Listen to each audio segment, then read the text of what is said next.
Buenas noches, Feliciano. En el capítulo anterior dejamos a tu pariente, al escritor Julio Alejandro, sano y salvo después de sobrevivir milagrosamente de la barbarie japonesa en Filipinas, en un barco americano rumbo a San Francisco. Y desde allí, después de un largo periplo por todo Sudamérica, consiguió llegar a Argentina, donde pudo coger un barco y por fin llegó a España. ¡Qué bien! Al final pudo volver a España sin problemas. Pues sí, la verdad es que ya la cosa se había enfriado y con su nuevo nombre, Julio Alejandro, pasaba más desapercibido. Ya en Madrid, su hermano Fernando, que se desenvolvía con mucha soltura pues, en los ambientes de la farándula, le propuso que probara fortuna escribiendo para el teatro. Y la idea, la verdad, es que fue acertadísima, pues en 1948 estrenó su primera obra, El Pozo, donde, por cierto, debutó como actor Paco Rabanne. Con El Pozo tuvo tanto éxito que llegó a mantener hasta 3 obras de teatro a la vez en la cartelera madrileña. Tenía mucha mano sobre todo para los papeles femeninos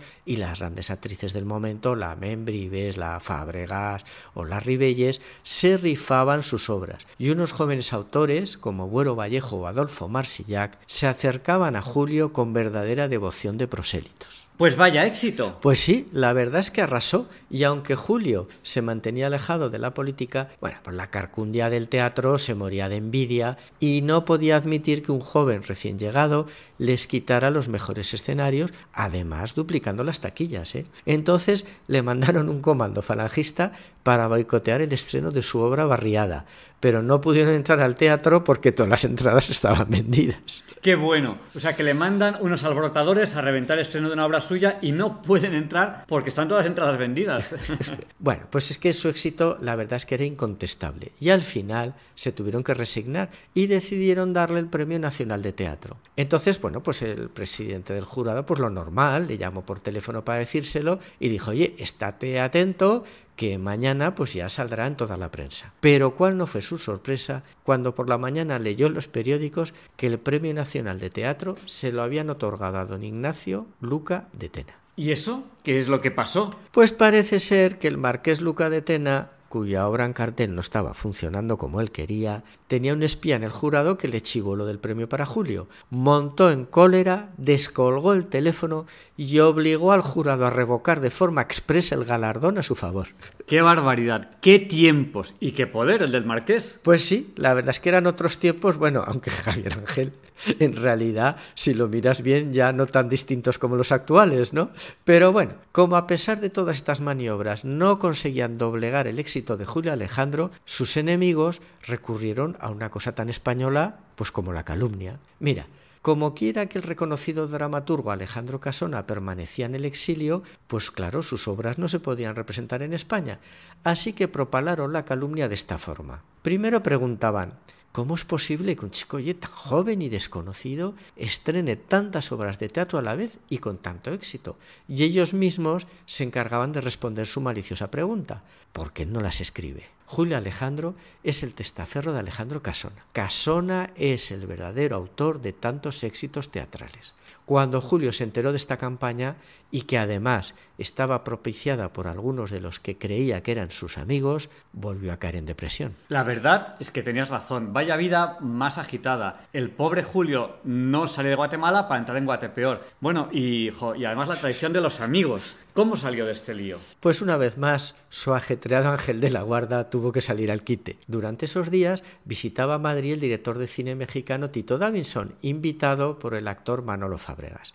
Pero Fábregas estaba muy ocupado rodando una película con María Félix y entonces le pidió a Julio que lo paseara por Madrid. Dijo, y sobre todo llévalo al Escorial, que tiene que ver el Escorial. Bueno, pues durante la visita al monasterio, Davidson pues estaba nervioso y le contó que estaba muy preocupado porque tenía programado el rodaje de una película en México y tenía el guión atascado y los guionistas no sabían cómo dar salida a la trama. Entonces, pues le contó los pormenores del guión y Julio dijo, pero hombre, pero si esto es muy fácil, si lo que tienes que hacer es esto y esto y esto, lo ves, tapa, y ya tienes la historia cerrada.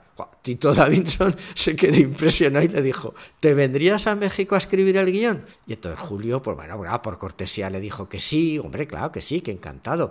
Bueno, pero claro, él pensaba pues eso, lo típico, ¿no? Que la cosa no pasaría a mayores. Pero a los pocos días recibió un sobre con un suculento contrato y un billete de avión para México. Así que Julio no se lo pensó 2 veces y tomó ese avión. El contrato era para 6 meses, pero Julio Alejandro tardó en volver a España 35 años nada menos. Bueno, un exilio, ¿no? Entonces Julio Alejandro se exilió en México como tantos otros intelectuales españoles. No.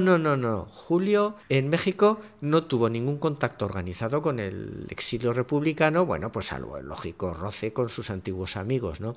Porque después de todo lo vivido estaba suficientemente vacunado de la política. Cuando llegó a México, la industria del cine estaba en plena expansión. Fue acogido con gran entusiasmo por directores y productores, pues no solo era un gran escritor, sino es que además entregaba sus guiones en plazo, cosa muy poco frecuente por esos pagos. En los 2 primeros años escribió 12 películas, para directores de la talla del Indio Fernández, Julio Bracho, Luis Alcoriza, Carlos Velo, en fin, la crème de la crème del cine mexicano. Y si no me equivoco, también Disney y Cantinflas querían que trabajase para ellos. Pues sí, claro, a ver, era inevitable, ¿no? Él estaba en la cresta de la ola y recibió la llamada de Walt Disney. Y Walt Disney en persona, le mostró todos sus proyectos, pero a Julio no le convencieron nada y se disculpó diciendo pues que no le gustaba ver tanta violencia en el cine infantil. Y es verdad, Javier Ángel, que en esa época las ardillas y el pato Donald todavía se daban mucha cera en las películas. Julio Alejandro también fue requerido por Cantinflas. Mario Moreno Cantinflas era un ser totalmente ensoberbecido por su éxito mundial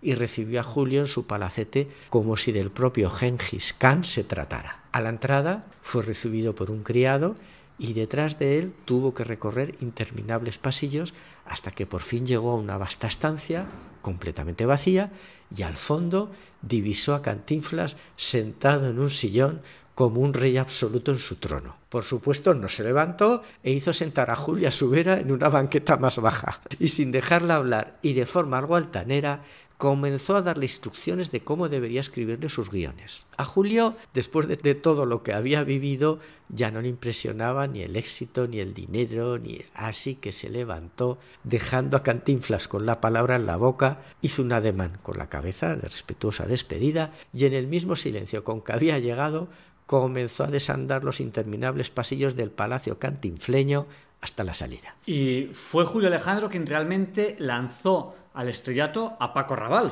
Cuando empezaron a rodar Nazarín, a Buñuel no le gustaba nada el actor mexicano que tenían y no lo veía en el papel del atractivo curita, que además debía tener rasgos agarenos. Julio conocía muy bien a Buñuel y sabía que no admitía ninguna propuesta, ningún consejo de nadie. Así que su táctica siempre, además lo hizo a lo largo de toda la vida de Buñuel, era hablar casualmente, bueno, pues de este joven actor español. Oye, pues mira, tengo un amigo, fíjate qué historia más graciosa.